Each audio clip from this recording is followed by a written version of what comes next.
our fathers and grandfathers were told that they fought.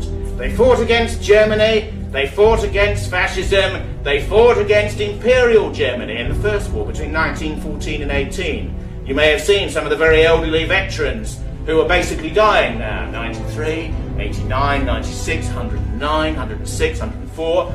As these men went over the top in 1914-18, in Flanders Fields, at the Somme, at Passchendaele, at Ypres and elsewhere, were they fighting for tolerance and inclusion? Were they fighting for Mr. Phillips to impose his bureaucratic remit upon future generations of this country?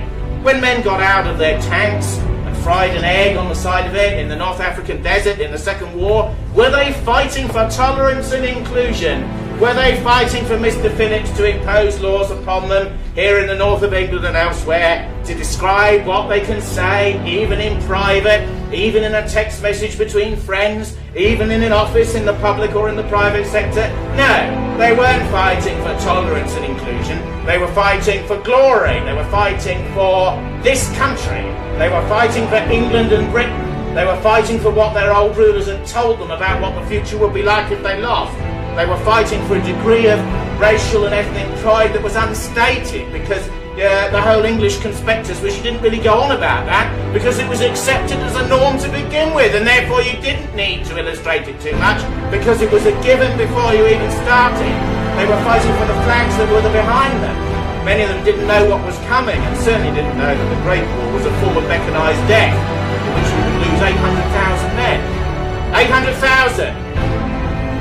And look around this country now. What did they die for? And many more maimed and injured on top of that core 800,000. And that's just in the First War. What did they die for? Did they die for a multicultural Britain? Did they die for a multi-ethnic Britain? Did they die for a politically correct Britain? Did they die for 200,000 abortions a year? Did they die for the absence of the death penalty? Did they die for liberal censorship that denies the rights even of a private conversation up to a certain perspective? Did they die for the right of men to marry each other and adopt children